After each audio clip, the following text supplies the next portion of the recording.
23, 22, 21, 20, 19, 18, 17, 16, 15, 14, 13, 12, 11, 10, 9, 8, 7, 6, 5, 4, 3, 2, 1.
Special na mensahe ang ating mahal na Pura Paroko, Reverend Father Pipo Bautista SHM. Sa puso. Parishioners ng FP. Hip hip!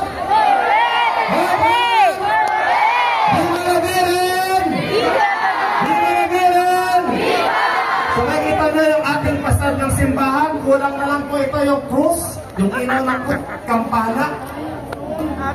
Celebrate natin ang 25 years ng MIP sa 2020. Maraming salamat sa salamat tulong at sa inyo maligayang Pasko at maligayang kapistahan. Maraming salamat po. At para sa ating mga exciting na kaganapan, para sa ating darating na Fiesta Immaculada, be sure to follow Facebook page of MIP Salawag at hanapin ang mga flyers na pinamimigay ng ating mga lingkod simbahan. Marami pa po tayong pasabog activities for this week. So, check. Magandang Salawag! Gandang gabi! Gandang gabi! So, unang-una po sa lahat, maligayang December na! Malamig na ang simoy ng hangin at this December 1st is a start of a new month and a new season. So let's welcome this upcoming Christmas season with a celebration of light, joy, and community. I am Christian Vargas. And I am Princess Borja. Together, we're your hosts for tonight's Ilaw ng Pasko, the Grand Christmas Tree Lighting. Sino dito ang excited? Kami! Grabe, excited na rin sila. Excited na rin kami kasi tonight, we're not just celebrating, but we are making history. Moving 30 feet tall, we're about to present the tallest and the grandest Christmas tree in Barangay Salawag. That's right. Standing tall and proud, this tree symbolizes the light of hope and love that Christmas brings means to all of us. So, ready na ba kayo? Ready na, syempre! So let's start the night with exciting performances and heartfelt messages. To kick off this celebration, let's hear an inspiring message from someone who plays a big role for this project. Let us welcome the Grand Knight of the Knights of Columbus. Please welcome and give him a round of applause, Brother Milton Villafuerte.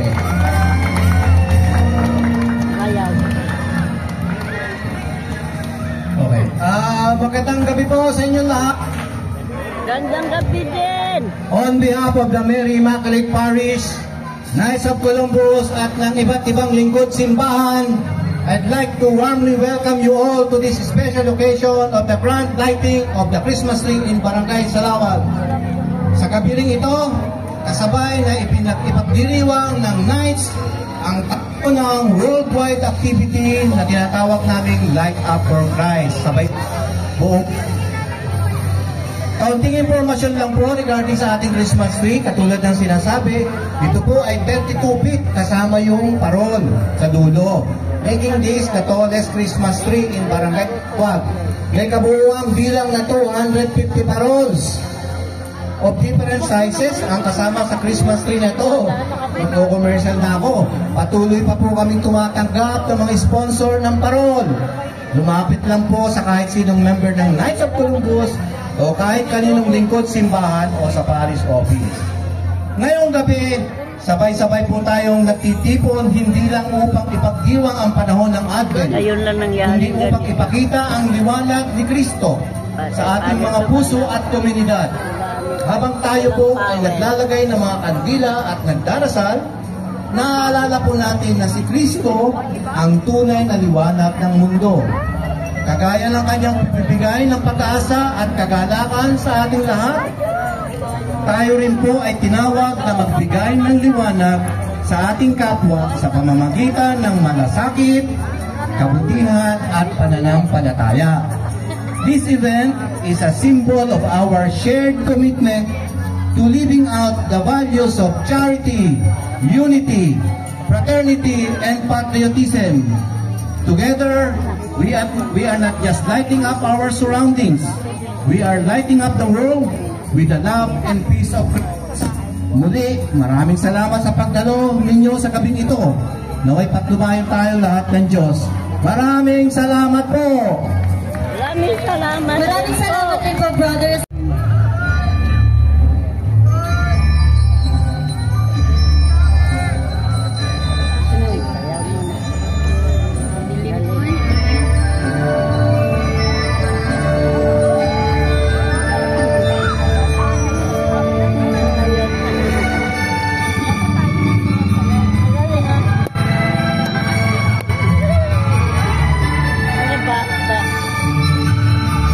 Nag-practice sila.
Jen.